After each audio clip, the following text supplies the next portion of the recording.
NEET 2021 അതായത് അടുത്ത് കഴിഞ്ഞ എക്സാമിലെ ഫിസിക്സിലെ ക്വസ്റ്റ്യൻ പേപ്പറാണ് നാം ഇന്ന് ഡിസ്കസ് ചെയ്യുന്നത്. അതിൽ തന്നെ ആദ്യത്തെ ഒരു 10 ക്വസ്റ്റ്യൻസ് ആണ് നാം ആദ്യമായി സോൾവ് ചെയ്യുന്നത്. ടോട്ടൽ 50 ക്വസ്റ്റ്യൻസ് ആണ്. ഓപ്ഷൻ അടക്കം നമുക്കുണ്ടായിരുന്നത് 50 ക്വസ്റ്റ്യൻസ് ആണ്. 10 ക്വസ്റ്റ്യൻസ് ആണ് ഇന്ന് ഡിസ്കസ് ചെയ്യുന്നത്. അപ്പം ആദ്യത്തെ ക്വസ്റ്റ്യൻ നമുക്ക് നോക്കാം. If E and G respectively denote energy and gravitational constant, then E by G has dimensions of. So നമുക്കറിയാം ഇയും ജിയും എന്താണെന്ന് ക്വസ്റ്റ്യനിൽ തന്നിട്ടുണ്ട്. E denotes energy ആണ് and we know that G is gravitational constant. ഇനി E by G യുടെ റേഷ്യോയുടെ dimensions ആണ് കണ്ടുപിടിക്കേണ്ടത്. സോ നമുക്കറിയുന്ന ഇക്വേഷൻ ആണ് E is equal to Gmm by R. So E by G is equal to mm by r. What is m and m? m രണ്ടും denote ചെയ്യുന്നത് മാസിനെയാണ്. So here we have m into m, that is m square divided by r. r is representing a distance or a length. So here we have L inverse 1 and there is no time, so here it is t power 0. So our dimension is m square L inverse t power 0. ഇനി രണ്ടാമത്തെ ക്വസ്റ്റ്യനിലേക്കാണ് കടക്കുന്നത്. A radioactive nucleus ZAX undergoes spontaneous decay the sequence XZA. Here Z ഉം A യും എന്താണെന്ന് നമുക്കറിയാം. Z is the atomic number and A is the mass number ആണ്. ഇവിടെ equation നൽകിയിട്ടുണ്ട്, അതായത് ഒരു റിയാക്ഷൻ നൽകിയിട്ടുണ്ട്. അണ്ടർ സ്പോണ്ടേനിയസ് ഡീക്കേയുടെ ഇക്വേഷൻ ഇവിടെ നൽകിയിട്ടുണ്ട്. Where Z is the atomic number of the element X, the possible decay particles in the sequence are. So ഇവിടെ നമുക്ക് 4 ഓപ്ഷൻസ് ഉണ്ട്. ഇത് ഏതാണെന്ന് കണ്ടുപിടിക്കാം. നമുക്കറിയാം there are 3 type of decays. First one is alpha decay. Alpha decayയുടെ equation ആണ് ഇവിടെ നൽകിയിരിക്കുന്നത്.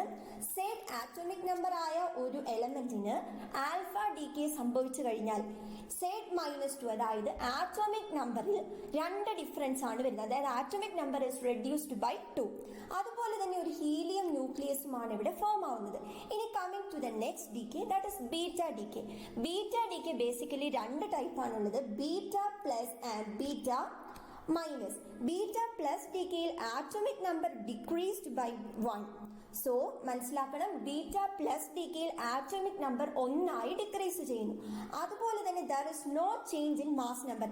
എ ആണ് മാസ് നമ്പർ എങ്കിൽ ബീറ്റ പ്ലസ് ഡികെക്ക് ശേഷവും എ തന്നെയായി റിമെയിൻ ചെയ്യുന്നു.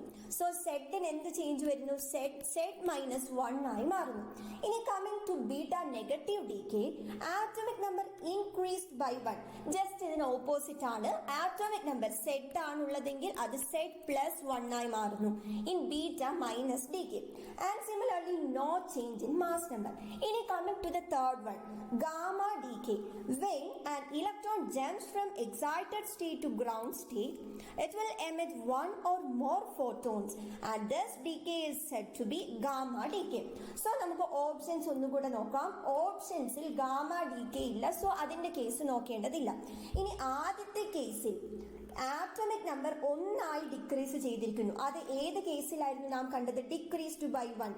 So first beta plus decay ആണ് നടന്നത്. ഇനി സെക്കൻഡ് വൺ എന്താണ് സംഭവിച്ചത്? നമുക്ക് ഇക്വേഷനിൽ ഒന്നുകൂടെ നോക്കാം. Z-1 എന്നുള്ളത് -3 ആയി മാറിയിരിക്കുന്നു. So reduced by 2. നാം അത് കണ്ടത് ഫസ്റ്റ് ഡീക്കേയിലാണ്, അതായത് ആൽഫ ഡീക്കേയിൽ. So second one is alpha decay and third വണ്ണിൽ നമുക്ക് കാണാൻ സാധിക്കും Z-3 എന്നുള്ളത് Z-2 ആയി മാറി. അത് നാം കണ്ടത് ഏത് ഡീക്കേയിലായിരുന്നു? നമുക്ക് നോക്കാം. ഇൻക്രീസ്ഡ് ബൈ 1, അത് ബീറ്റ നെഗറ്റീവ് ഡീക്കേയിലാണ്. So third one is beta negative. So beta plus alpha beta minus. ഇതാണ് ഇക്വേഷനിൽ കണ്ടത്, അതായത് സ്പോണ്ടേനിയസ് ഡീക്കേയുടെ ഇക്വേഷനിൽ കാണുന്ന ഈ 3 ഡീക്കേസ് ആണ് നാം കണ്ടത്. So coming to the next question, polar molecules are the molecules. 4 options ആണ് നൽകിയിട്ടുള്ളത്. ഇതിൽ കറക്റ്റ് വൺ ആണ് ചൂസ് ചെയ്യേണ്ടത്. Acquire a dipole moment only in the presence of electric field due to displacement of charges. Second one, acquire a dipole moment only when magnetic field is absent. Third one, having a permanent electric dipole moment. Fourth one, and having zero dipole moment. ഇനി polar molecule എന്താണെന്ന് നമുക്കറിയാം. അതിനൊരു example ആണ് water. ഇത് water is H2O. So ഹൈഡ്രജനും ഓക്സിജനുമാണുള്ളത്. ഇലക്ട്രോനെഗറ്റിവിറ്റിയുടെ ബേസിസിൽ ഇതിന് രണ്ട് charges, partial charges വരുന്നു. So in this oxygen has higher electronegativity than hydrogen. So oxygen ആണ് ഇലക്ട്രോനെഗറ്റിവിറ്റി കൂടുതൽ. സോ ഓക്സിജൻ ഒരു നെഗറ്റീവ് ചാർജും ഹൈഡ്രജൻ ഒരു പോസിറ്റീവ് ചാർജും വരുന്നു. And there as A charge separation. So ഒരു മൈനസ് ചാർജും പ്ലസ് ചാർജും വരുന്നു. അതിനൊരു സെപ്പറേഷനും ഉണ്ടാകുന്നു. That is what is dipole moment. So നമുക്ക് പറയാൻ സാധിക്കും that polar molecules have permanent electric dipole moment. So the correct answer is 3, that is having a permanent electric dipole moment. ഇനി അടുത്തൊരു ക്വസ്റ്റ്യൻ നമുക്ക് നോക്കാം. ക്വസ്റ്റ്യൻ വായിക്കാം. The effective resistance of parallel connection. ശ്രദ്ധിക്കണം, resistance ആണ്, അതുപോലെ തന്നെ പാരലൽ കണക്ഷനിലാണ് ഉള്ളത്. That consist of 4 wires of equal length, equal area of cross section and same material as 0.25 ohms. What will be the effective resistance if they are connected in series? So ക്വസ്റ്റ്യനിൽ തന്നിരിക്കുന്നത് parallel connection ആണ്. അതായത് 4 resistors ആണുള്ളത്. അവ parallel കണക്ഷനിലുമാണുള്ളത്. So ഇവിടെയുള്ള effective resistance തന്നിരിക്കുന്നത് എത്രയാണ്? 0.25 ohms ആണ്. So effective resistance of parallel series റെസിസ്റ്റേഴ്സിന്റെ കേസിലുള്ള ഇക്വേഷൻ നമുക്കറിയാം. 1/RT. അതായത് total effective resistance is equal to 1/R1 plus 1/R2 plus 1/R3 plus 1/R4. ഇവിടെ ടോട്ടൽ 4 റെസിസ്റ്റേഴ്സ് ആണ് നമുക്കുള്ളത്. 4 resistors. Here R is equal to R1 is equal to R2 is equal to R3 is equal to R4. Same length ആണ്, area of cross section same ആണ്, and it is made up of same material. So R എന്തിനെല്ലാം തുല്യമാണ്? R1നും R2നും R3ക്കും R4നും തുല്യമാണ്. So ഈ 4 എണ്ണത്തിനും ഒരേ resistance ആണ് ഉള്ളത്. ഇനി നമുക്ക് ഇതിനൊരു ജനറൽ ഇക്വേഷൻ ഉണ്ട്, ഷോർട്ട് കട്ട് ആണ്. ഇത് നമുക്ക് ഡിറൈവ് ചെയ്ത് കൊണ്ടുവരാം. ഈ ഇക്വേഷനിൽ R1നും R2നും R3ക്കും R4നും പകരം R സബ്സ്റ്റിറ്റ്യൂട്ട് ചെയ്ത് ഈ ഇക്വേഷനിലേക്ക് എത്താവുന്നതാണ്. ഡയറക്ട്ലി ഇക്വേഷൻ നാം കണ്ടതാണ്. So R effective resistance is equal to R/N. നമുക്കറിയാം ഇവിടെ N എന്താണ്? 4 ആയിരുന്നു. There are total 4 resistors and effective resistance ആണ് തന്നത് 0.25 ohms. സോ R നമുക്ക് കണ്ടുപിടിക്കാവുന്നതാണ്. That is 4 into 25. That is 1 ohms. ഇനി നമുക്ക് കണ്ടുപിടിക്കേണ്ടത്, ക്വസ്റ്റ്യൻ പ്രത്യേകം ശ്രദ്ധിക്കണം, ഇവിടെ 1 എന്നത് ഓപ്ഷനിലുണ്ട്. എന്നാൽ നമുക്ക് വേണ്ട ചോദ്യത്തിന്റെ സെക്കൻഡ് പാർട്ട് ശ്രദ്ധിക്കണം. What will be the effective resistance if they are connected in series? ഇനി ഈ 4 റെസിസ്റ്റൻസ് സീരീസിൽ കണക്ട് ചെയ്താലുള്ള എഫക്റ്റീവ് റെസിസ്റ്റൻസ് ആണ്. സോ ഈ റെസിസ്റ്റൻസ് കണ്ടുപിടിക്കുന്ന ഇക്വേഷൻ നമുക്കറിയാം. R effective is equal to R1 plus R2 plus R3 plus R4 എന്നതാണ്. So ഇവിടെ R എന്താണെന്ന് നമുക്കറിയാം. That is 1. So 1 plus 1 plus 1 plus 1 that is equal to 4. That's our answer is 4 ohms. So സീരീസിൽ connect ചെയ്താൽ കിട്ടുന്നത് നമുക്ക് effective resistance ആയി വരുന്നത് 4 ohms ആണ്. So our answer is 4 ohms. ഇനി അടുത്തൊരു ചോദ്യം നോക്കാം. Column 1 gives certain physical terms associated with flow of current through a metallic conductor. Column 2 gives some mathematical relations involving electrical quantities. Match column 1 and match column 2 with appropriate relations. So നമുക്കൊരു 4 physical quantities തന്നിട്ടുണ്ട്. അവയ്ക്ക് corresponding ആയുള്ള equation, correct ഇക്വേഷൻസിന്റെ match the following ആണ് വന്നിട്ടുള്ളത്. So നമുക്കറിയാം drift വെലോസിറ്റിക്ക് direct equation ഉണ്ട്. E/m × T ആണ്. ഇനി സെക്കൻഡ് വൺ ഇലക്ട്രിക്കൽ റെസിസ്റ്റിവിറ്റി നമുക്കറിയാം. Sigma is equal to J/E. ഇവിടെ സിഗ്മ കണ്ടക്ടിവിറ്റി ആണ്. നമുക്കുള്ള ടേബിളിൽ കണ്ടത് എന്തായിരുന്നു? റെസിസ്റ്റിവിറ്റി ആണ്. നമുക്കറിയാം റെസിസ്റ്റിവിറ്റിയും കണ്ടക്ടിവിറ്റിയും. സിഗ്മ ആണെങ്കിൽ 1/c ആണ് കണ്ടക്ടിവിറ്റി ആയി വരുന്നത്. അതായത് ഇൻവേഴ്സ്ലി പ്രൊപ്പോർഷണൽ ആയിട്ടാണ് വരുന്നത്. സോ J/Eക്ക് പകരം E/J ആണ് ഇലക്ട്രിക്കൽ റെസിസ്റ്റിവിറ്റി ആയി വരുന്നത്. കണ്ടക്ടിവിറ്റിയിൽ നിന്നും റെസിസ്റ്റിവിറ്റിയിലേക്ക് ഡിറൈവ് ചെയ്ത് വരുന്നു. അടുത്തത് റിലാക്സേഷൻ പീരീഡിനുള്ള നമുക്കറിയാം m/NE² ആണ്. ലാസ്റ്റ് വൺ കറന്റ് ഡെൻസിറ്റിക്കുള്ള ഇക്വേഷൻ നമുക്കറിയാം I = NeAVD ആണ്. സോ I/A എന്നതാണ് കറന്റ് ഡെൻസിറ്റി ആയി വരുന്നത്. So NeVD. അപ്പൊ ഈ 4 ക്വാണ്ടിറ്റീസിനുള്ള കറസ്പോണ്ടിങ് ഇക്വേഷൻസ് നമുക്ക് കിട്ടി. ഇനി coming to the next question. An infinitely long straight conductor carries current of 5 ampere. So current തന്നിട്ടുണ്ട് 5 ampere as shown. An electron moving with a speed 10 power 5 meter per second. So ഇലക്ട്രോണിന്റെ മൂവ്മെന്റിന്റെ speed തന്നിട്ടുണ്ട് 10 power 5 meter per second ആണ്. Parallel to the conductor, the perpendicular distance between electron and the conductor is 20 centimeter at an instant. Calculate the magnitude of force. കണ്ടുപിടിക്കേണ്ടത് force experienced by the electron at that instant. So നമുക്ക് ചോദ്യത്തിന് ഇവിടെ ഒരു diagram തന്നിട്ടുണ്ട്. P to Q ആണുള്ളത്. അതുപോലെ തന്നെ അതിന്റെ perpendicular distance 20 centimeter ആണ്. ഇലക്ട്രോണിന്റെ സ്പീഡ് അതായത് velocity 10 power 5 meter per second ആണ്. 4 ഓപ്ഷൻസ് ഉണ്ട്. നമുക്ക് അതിന്റെ ആൻസർ നോക്കാം. I is given as 5 ampere ആണ്. 5 ആംപിയർ ആണ്. ഇനി ഇലക്ട്രോണിന്റെ വെലോസിറ്റി തന്നിരിക്കുന്നത് 10 power 5 meter per second ആണ്. R is 20 meter, അതായത് പെർപെൻഡിക്കുലർ ഡിസ്റ്റൻസ് ആണ്. ഇനി നാം കണ്ടതാണ് ആപ്ലിക്കേഷൻസ് ഓഫ് ബയോട്ട്-സവാർട്ട്സ് ലോ എന്താണെന്നും അതിന്റെ ആപ്ലിക്കേഷൻസും നാം കണ്ടതാണ്. അതിൽ നിന്ന് നമുക്ക് അറിയാവുന്ന ഇക്വേഷൻ ആണ് B is equal to mu naught by 2 pi I by R. Here R is the perpendicular distance, B magnetic ഫീൽഡുമാണ്. അതുപോലെ തന്നെ നമുക്കറിയാം mu naught by 2 പൈയുടെ വാല്യൂ ഒരു കോൺസ്റ്റന്റ് ആണ്. That is 2 into 10 power minus 7 ആണ്. ഇനി ഇതിൽ നമുക്ക് സബ്സ്റ്റിറ്റ്യൂട്ട് ചെയ്യാം. B കണ്ടുപിടിക്കുമ്പോൾ mu naught by 2 പൈക്ക് പകരം 2 into 10 power 7 സബ്സ്റ്റിറ്റ്യൂട്ട് ചെയ്യുന്നു. അതുപോലെ നമുക്ക് കറണ്ട് തന്നിട്ടുണ്ട് 5 ആംപിയർ ആണ്. ഡിവൈഡഡ് ബൈ R is 20, അതായത് 20 സെന്റിമീറ്ററിലാണ് തന്നിരിക്കുന്നത്. അതിനെ കൺവേർട്ട് ചെയ്യുമ്പോഴാണ് 0.2 എന്നത് വരുന്നത്.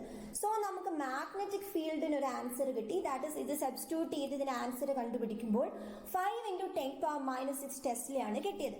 ക്വസ്റ്റ്യൻ നമുക്ക് മാഗ്നറ്റിക് ഫീൽഡ് ആയിരുന്നില്ല കണ്ടുപിടിക്കേണ്ടത്, ഫോഴ്സ് ആണ്.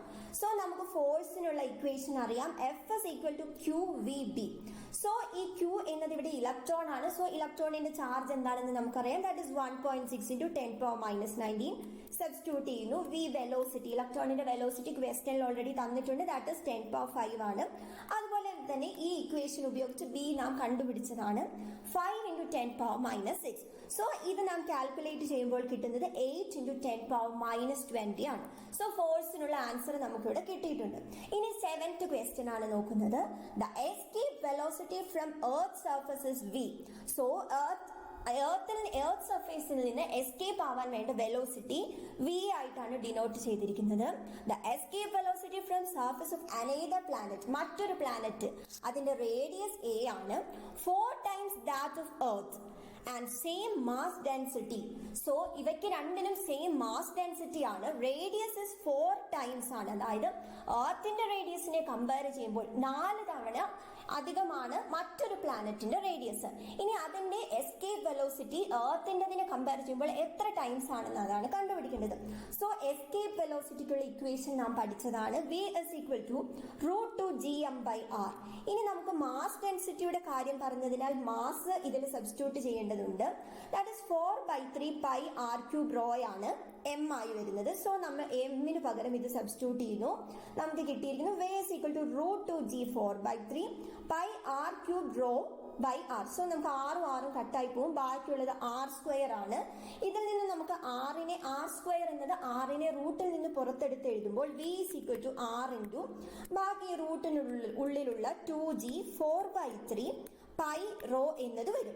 സോ ഇതിൽ നിന്ന് നമുക്ക് എന്ത് പറയുന്നത്, ഒരു കോൺസ്റ്റന്റ് ആണ്. V is directly proportional to R എന്ന കൺക്ലൂഷനിലേക്ക് എത്തി.